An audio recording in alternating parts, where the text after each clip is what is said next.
Bueno, hola, buenos días. Me llamo Ann Pomeranz y soy de los Estados Unidos. Soy profesora de la lingüística educativa en la Universidad de Pensilvania, en Filadelfia, Pensilvania, en los Estados Unidos. Y me interesa mucho la enseñanza del español como segundo idioma en los Estados Unidos y también la experiencia de los inmigrantes de origen latino en los Estados Unidos también, y las ideologías, es decir, el contexto lingüístico, sociolingüístico en los Estados Unidos en cuanto a las relaciones entre las diferentes lenguas. Muy bien, también nos acompaña Joseba Ibarra. Egunon, Joseba Ibarra naiz, Durangoko Berritzeguneko bigarren hezkuntzako aholkularia, eta zer delatan nago ni hemen bilera honetan, batez ere deitu naute kulturarteko hizkuntzan ibili naizelako azken urte hauetan, eta bigarren hizkuntzen irakaskuntzan nolabait esateko aditu gisa edo nago bilera honetan. Eskerrik asko. Josetxu. Egunon, soy José María Madariaga, profesor de la Universidad del País Vasco, del área de Psicología Evolutiva de la Educación. Llevo trabajando en estos temas de bilingüismo, educación multilingüe y ahora inmigración desde hace algo más de 30 años. Y bueno, pues hemos tenido la gran fortuna de que han aceptado la invitación a pasar unos días con nosotros para poder conocer más de cerca nuestra experiencia y al mismo tiempo explorar posibilidades para hacer algún tipo de trabajo conjunto que pudiéramos enriquecernos mutuamente. Y bueno, pues en eso estamos. Eskerrik asko, Jasone. Egunon, ni Jasone aldekoa naiz, Galdakoko Berritzeguneko normalkuntza teknikaria, eta gaur bilera honetan nago, batez be euskara eta euskalduntze prozesuaz informazioa emoteko, edota Pensilvaniatik etorri zaigun aneri itzulpena zertan itzulpena behar izan bazuen, horretan laguntzeko. Batez ere, harrera ona egiteko, kanpotik datorren pertsona bati gure egoeraz interesauta.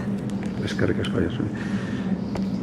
Ane, entonces, igual ahora podemos plantear, si te parece, cómo conducir exactamente, cómo podríamos, sobre qué centrar la conversación, ¿no? Esta conversación en torno a una hora.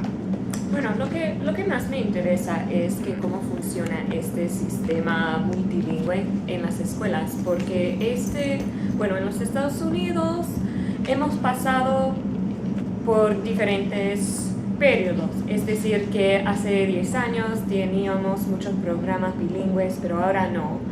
Y me interesa mucho cómo se puede incorporar a esos alumnos nuevos de origen inmigrante en ese sistema que es plurilingüe y cuáles son los grandes retos, pero también los éxitos, porque me imagino que ustedes han tenido, y he leído que han tenido mucho éxito, especialmente con la recuperación de euskera y todo.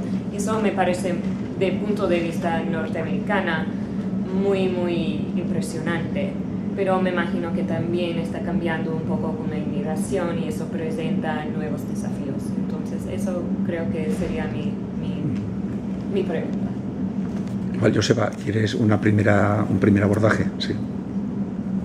Puedo responder una primera. Bien, quizá continuando con lo que acaba de comentar Anne, decir que efectivamente la labor que se ha realizado de euskaldunización y de tratar de normalizar una situación gravemente diglósica, desde el punto de vista lingüístico en el País Vasco, pues durante los últimos 30 años se ha hecho una labor inmensa, diría yo, por parte de muchísimos profesionales, de miles de profesionales.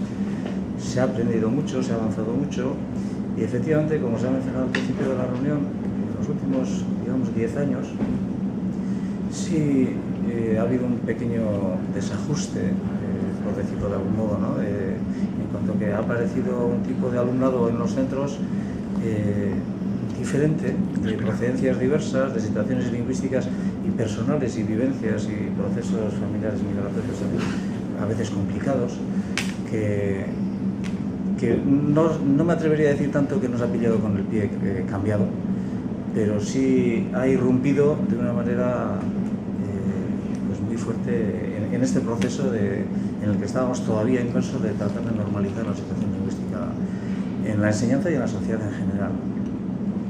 Y claro, eso ha creado preocupación en los centros. En los últimos 10 años, pues ya prácticamente en todos los centros han aparecido alumnado de diferentes procedencias, depende de zonas. Sabemos que la situación sociolingüística de las diferentes zonas del País Vasco es diferente, y incluso las procedencias a veces también se van agrupando en zonas. Hay unas zonas donde hay más procedencia de tipo africano, hay otras zonas donde hay una procedencia... ellos mismos muchas veces se van reuniendo en diferentes zonas, diferentes poblaciones, y crean situaciones muy diversas en los centros. Yo no diría que el profesorado no está preparado, pues porque el profesorado sí efectivamente ya tiene un bagaje ya durante muchos años, pero la situación es bastante diferente. La situación es diferente pues porque ya no hablamos tanto de enseñanza de una segunda lengua al alumnado que está viviendo en una situación. Estamos hablando de una situación que no es ya de inmersión. Incluso hay mucha gente que habla de situación de sumersión lingüística, sobre todo pues porque no conocemos cuál es la realidad de ese tipo de alumnado, no conocemos ni qué tipo de esquemas mentales, lingüísticos, la manera de entender el mundo. O sea, no sabemos muy bien de dónde partimos en la educación. Y también, sobre todo, se podría decir pues porque no es lo mismo llegar con 6 años que llegar con 12, llegan 14. Ellos no vienen cuando nosotros queremos, al principio de curso, a la edad en la que comienza la educación, vienen cuando pueden, claro, o cuando les traen. Y se encuentran en y van y vienen. A veces también. La mayoría de las veces yo diría que vienen para quedarse. Vienen pues porque su familia está buscando una situación pero mejor. se mueven dentro de la ciudad, porque eso pasa mucho en los Estados Unidos, que hay mucha movilidad en las familias inmigrantes porque no tienen dónde vivir y siempre tienen que buscar un apartamento nuevo, y eso resulta en cambios escolares. Sí ocurre. No sé si yo no tengo estadísticas concretas, claro. No sé si ocurre pero con tanta frecuencia como se suele decir. Pero sí ocurre, efectivamente, incluso cambian de población en algunos casos. Claro, el problema es, nosotros, desde el punto de vista de un Berritzegune, que estamos en contacto con los centros, lo que tratamos de abordar es el profesorado cómo tiene que plantear la educación con este alumnado. Tratamos de enfocarlo desde un punto de vista inclusivo, del máximo contacto posible con sus iguales, con sus compañeros. Pero claro, hay que tener en cuenta que muchas veces la realidad lingüística es la que es. El profesorado se encuentra de repente en un aula en el que tiene un abanico de diversidad ya de por sí muy amplio, con un alumnado que está muy lejos de ese abanico, que tiene su propio bagaje, tiene su educación anterior, su formación anterior, o en algunos casos escasa, en algunos casos un proceso de formación importante pero muy diferente al nuestro. Y partiendo de una realidad lingüística también muy complicada, y la integración en la dinámica habitual del aula resulta muchas veces complicada. Bueno, y en eso estamos tratando de ayudar en esa tarea.